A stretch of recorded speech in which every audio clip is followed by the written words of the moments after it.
Tem uma experiência brasileira curiosa, né, que acho que vale a pena considerar. A gente teve uma tentativa de início de protestantismo no século XVI com as invasões francesas, né, com o famoso Villegagnon, que mandou um abraço para você, Vilela, e para todo mundo aí, né, no século XVI, né? Villegagnon. Villegagnon, que chegou lá no Villegagnon. Rio de Janeiro, no dia 10 de março de 1557, não é isso? 55, né? 55, que é o primeiro culto protestante Na oficialmente América. nas Américas, Na né? América.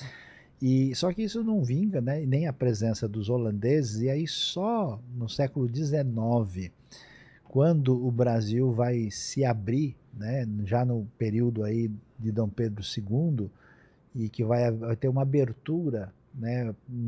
Com uma nova Constituição e que permite, por causa da imigração de suíços, de alemães, presença de ingleses, se permite que os terríveis protestantes têm uma liberdade controlada dentro dos seus próprios ambientes. Então a gente tem aí mais ou menos 200 anos de tradição protestante no Brasil, vamos dizer, enraizada, principalmente nessas comunidades imigrantes, né?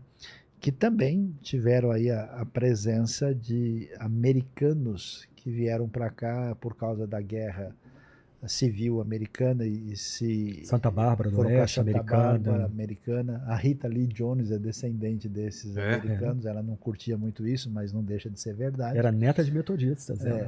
E aí eles vieram principalmente batistas. E aí surge o que é chamado de protestantismo de missão na metade do século XIX, né? Com congregacionais, com presbiterianos, com batistas, metodistas, né? Que chegam e começam a espalhar essa fé no Brasil com limites, né? Então, por exemplo, o protestantismo brasileiro, que é interessante isso, né? Ele é uma terceira ou quarta mão, né? É muito diferente porque ele tinha limitações, não podia construir uma igreja protestante, a não ser uma cidade de predominância alemã ou suíça, Nova Friburgo, por exemplo, ou cidades do sul, que é migração alemã, né? Nova Petrópolis. Você podia fazer alguma coisa assim, mas as igrejas não podiam ser igrejas mesmo, elas sempre... Não podia ter campanário, não podia ter cruz, tudo proibido pelo Estado, né? Era tudo cara de caixote, né? Como igreja de periferia. Uma casa simples, com a placa é mais nada.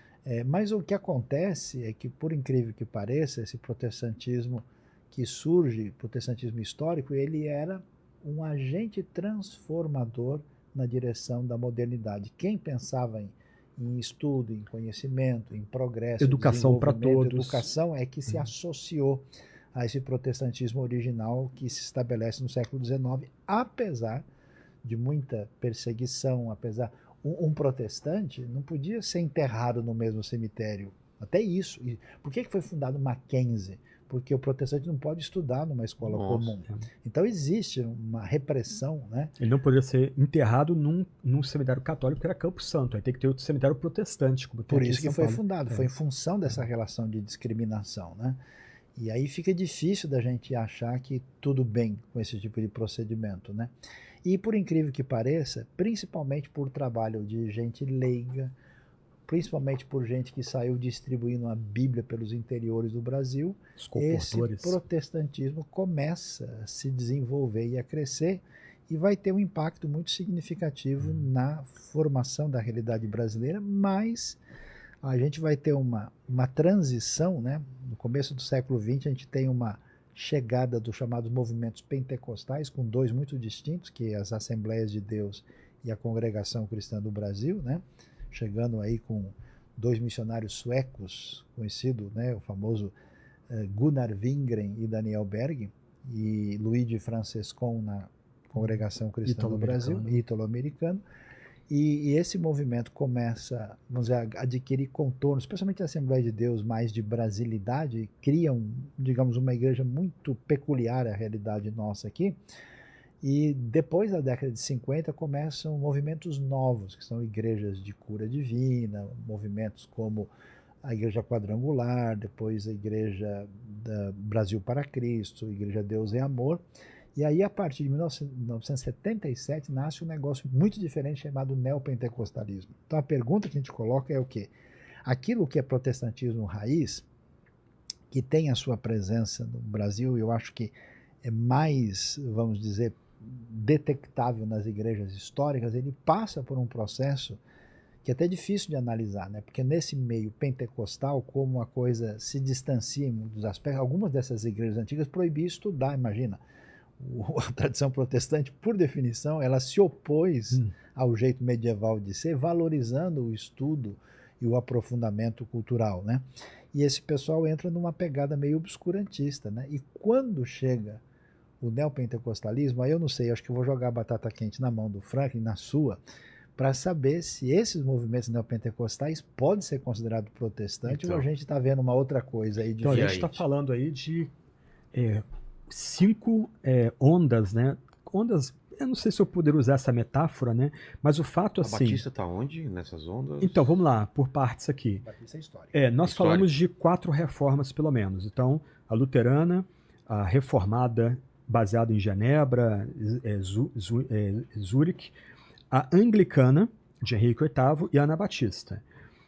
Dessas 4, a anglicana é que vai provar mais divisões. Ah, é? Então, Subdivisões. Subdivisões. Então, assim, mais ou menos aí 100 anos depois da fundação do anglicanismo, então começa dentro do anglicanismo um movimento de contestação do anglicanismo.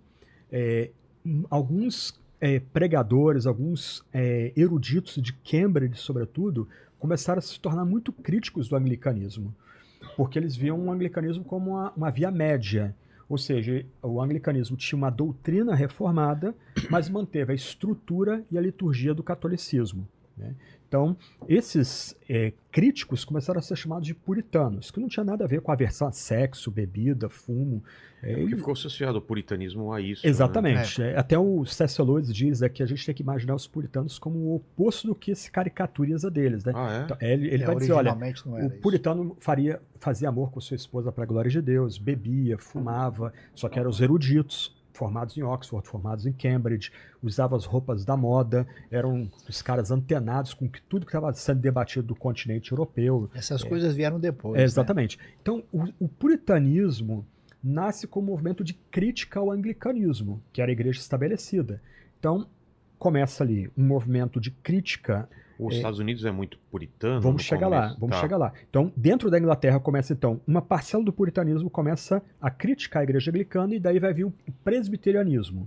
Ah, tá? Que também vai ter influência do John Knox na Escócia, que bebeu lá em Genebra, era co-pastor, ele era pastor da igreja, ficava do lado da igreja de Calvino em Genebra. Então tem a igreja de São Pedro e do lado da igreja escocesa. Até hoje está lá os 2 templos juntos, né? Então, aí tem os presbiterianos. Depois vem os congregacionais, saindo dentro do presbiterianismo. Então os presbiterianos pensando num tipo de governo representativo e rompendo com a ideia de uma única igreja episcopal, que era a igreja anglicana. Dentro do presbiterianismo, então, os congregacionais começam a falar da ideia do governo da Assembleia, não do governo de presbíteros. E dentro do congregacionalismo estão os batistas, que levam o argumento congregacional a um ponto mais amplo. Bom, se a igreja é governada por assembleia, essa assembleia tem que ser uma assembleia de crentes. Então a gente tem que abandonar o batismo infantil e começar a batizar crentes, confessantes, pessoas que possam dar uma profissão de fé pública de que eles seguem a Jesus e se responsabilizam pelo governo conjugado da igreja. Mas, dentro da igreja anglicana, mais adiante, 100 anos depois do puritanismo, aliás, antes de chegar lá, né, aí o puritanismo começa a ser perseguido pelos anglicanos. Como o Sayão falou lá no começo do programa, eles vão para a Holanda, primeiro Amsterdã, depois Leiden, e de Leiden eles vão para Plymouth, a plantação, Plymouth Plantation, lá em Massachusetts. Muito legal de visitar. Você foi pastor lá perto, né? Sim. Você foi vizinho ali da... Eu achei bem legal, porque eu visitei lá, eles reconstituem como é que foi essa chegada do Mayflower, tudo. Tem o Mayflower tudo lá, né? Exposto lá para visitar, muito né? legal. Aí foi legal, porque eu estava conversando com o pessoal, né? Aí eu conversei com eles falando com um sotaque meio diferente, né? Falei, mas o sotaque de vocês não é de inglês? Que tipo de sotaque é esse? Ah, nós somos holandeses. Ah, é? Vocês são holandeses? Vocês também estão vindo para cá? Por quê? Nós morávamos no Brasil. E aí fomos expulsos de lá e chegamos aqui há pouco tempo. Estou esperando até um parente meu chegar. Eles representam, sabe? Eles Então, respondem como personagem da legal. época. Porque chega em 1620, né, nessa ocasião. Então é muito interessante essa E aí realidade. tem o culto de ação de graças, né, que metade dos puritanos morre de doença, de guerra, lutando contra índio. A outra metade fica viva, passa o inverno, né, 1621, e só consegue permanecer vivos porque uma tribo indígena começa a ajudar eles a cuidar, a plantar, a pegar, plantar abóbora e milho. Os quanto, né? Os quanto é o índio que vai viver com eles, vai morrer. Uma história muito legal. Muito legal. Os quanto se entra na aldeia, vive com eles e vai morrer. Ele foi abraçado pela comunidade ali. Aí tem o famoso quadro idealizado, né? Os puritanos e os índios comendo na quarta-feira de novembro, na quarta-feira, na quarta que quinta-feira. A gente comemorou agora. É ação de graças, né? É a última mensagem pregada que está no YouTube. Da Black Friday exatamente. Que vem depois da ação de graças. Para mim é um dos grandes feriados. É o único feriado protestante. E para mim é um feriado muito significativo, porque você... Que no Brasil oficialmente é reconhecido. Exatamente. Oficialmente. No passado, década de 80, tinha culto aqui no Morumbi, fazia um culto aqui no Morumbi, tá, com cânticos, etc e tal. Mas aí começa a migrar, fugindo da perseguição anglicana para a América, os congressais primeiro, depois os presbiterianos. De certa forma, eles vão fundar a América contemporânea. Os anglicanos começam a enfrentar crises na Inglaterra, por causa do deísmo, etc e tal. Aí surge um homem chamado John Wesley, que vai fundar em Oxford, onde ele estudava e fazia lá o doutorado dele em filosofia. Clube Santo. O Clube Santo, os metodistas. E esses metodistas, né, também uma história longa tornada curta, eles vão se dividir entre eles. Um grupo fica com George Whitefield, de uma pegada mais calvinista, mais focada na teologia de Calvino. E outro grupo, ligado a John Wesley, um homem chamado John Fletcher, vão redescobrir os escritos de um teólogo holandês chamado Jacob Arminius, de Leiden, que era desconhecido na Inglaterra naquela altura. E eles vão se tornar os arminianos. E os dois grupos vão se separar. John Fletcher, né? John Fletcher. Experiência do coração puro. O John Wesley é a experiência do coração aquecido. O né? John Fletcher do coração puro. Exatamente. Que é a ideia da perfeição cristã, né, que ele vai começar a defender, né? Mas aí, os metodistas... Toma cuidado com o Frank, que ele é muito calvinista. Opa, né? Mas eu sou bonzinho, eu gosto do Arminio. Mas ele foi predestinado a ser calvinista. Eu gosto do Wesley. O Wesley dizia, né, que a diferença da teologia dele para Calvino era o fio de cabelo, né? Mas você sabe o que é interessante? Hoje tem uma polêmica maluca aí dos calvinistas e arminianos. A gente fez um debate aqui. Mas o curioso é que, digamos, os calvinistas e arminianos originais, eles eram muito gente boa. Inclusive, ele está mencionando aí o George Whitefield, que é um grande avivalista, né? Talvez os maiores pregadores da história, né? E ele era muito amigo do Wesley. Um de um lado, outro de outro. E ficou famosa a frase do Wesley, né? Que ele falou quando chegasse na eternidade e que ele não estaria... você vai encontrar o Whitefield no céu? Que vocês estão pensando tão diferente. Ele falou assim, eu vou, mas com certeza eu vou estar muito mais longe de Cristo do que ele, que talvez eu não consiga nem cumprimentá-lo. E o Whitefield pediu para o Wesley, ele deu ordem expressa para quando ele morresse, o Wesley pregasse o sermão fúnebre dele. E os dois, um calvinista e outro arminiano. Mas só voltando à história, o ponto aqui, né, onde nós chegamos aqui, né? Então, assim, aí vem o metodismo. Dentro do metodismo, por causa do John Fletcher, né, do coração puro, surge o movimento de santidade, que era um movimento muito preocupado com a questão interna do coração, de uma vida piedosa, de ter uma segurança de salvação baseada na transformação do coração.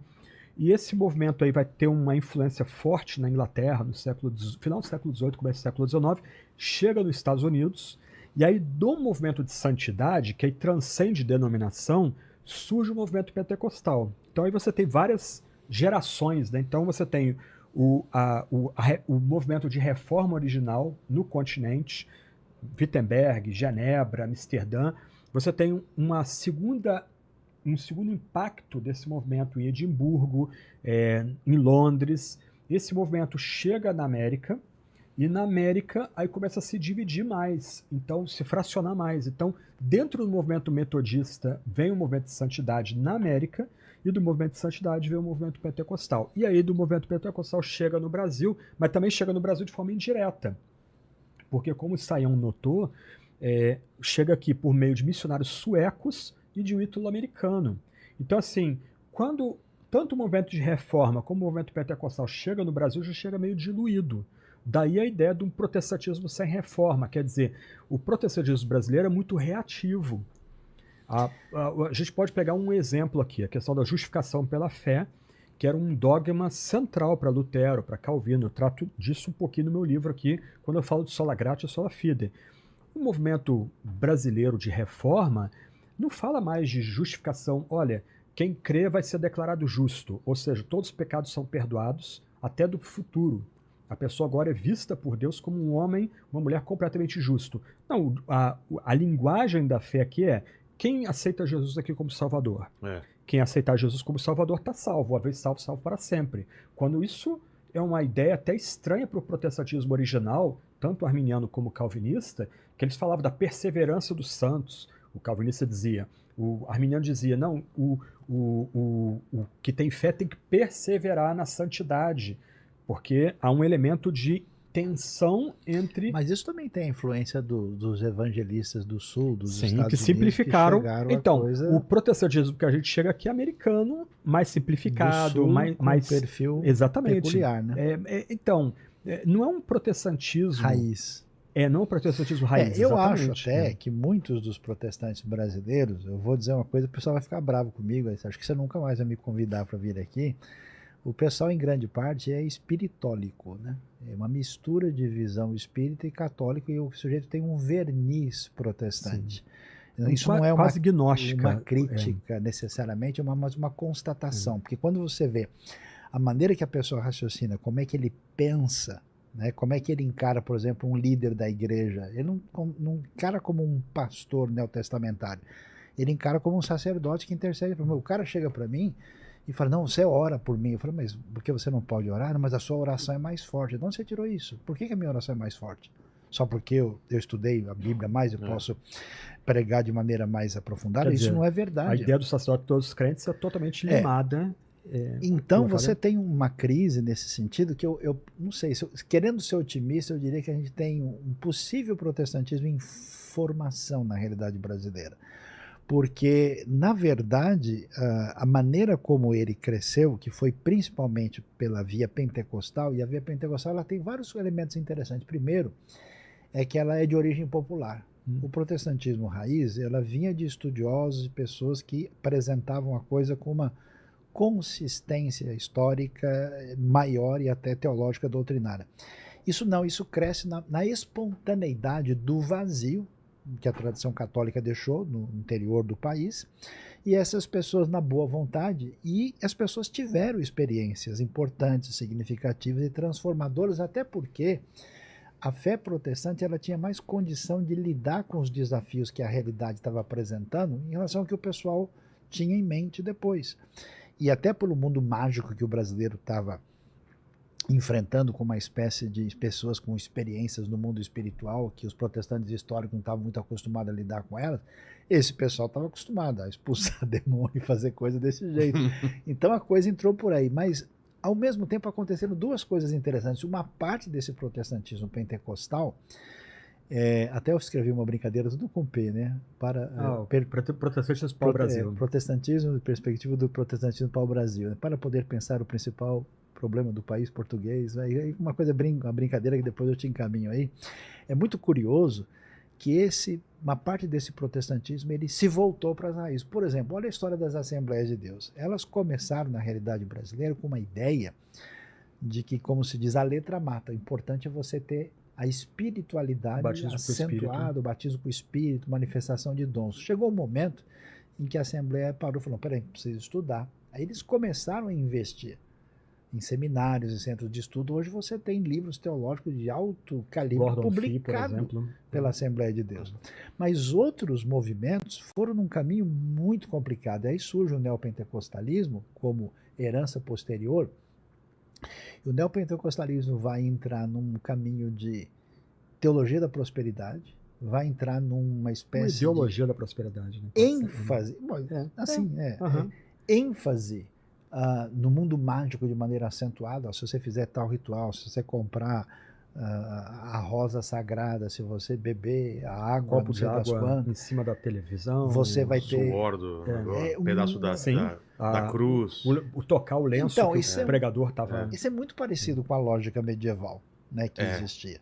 E aí esse pessoal entra e constrói, vamos dizer, uma coisa que a gente nunca tinha visto no meio protestante no mundo todo, né? Nós exportamos isso. Né? E eles investem muito forte no ambiente midiático e também até transformam isso, porque você não tem mais a chamada comunidade. Você entra numa igreja histórica, você tem as pessoas que você conhece, você tem uma relação com eles, você está Cresce com num essas ambiente pessoas. familiar estendido, né? Uma grande família. Você entra num ambiente desses, é diferente, é um negócio gigante, onde a pessoa arrumou um ponto mágico onde ele veio buscar a bênção e tem uma relação bastante diferente. Então, nesse contexto, a gente, assim, tem dificuldade de saber. Há alguns elementos de protestantismo no pessoal, há no sentido que eles falam, olha, Jesus é o De ler Salvador, a Bíblia, né? a Bíblia é a palavra, mas o jeito que lê também é complicado.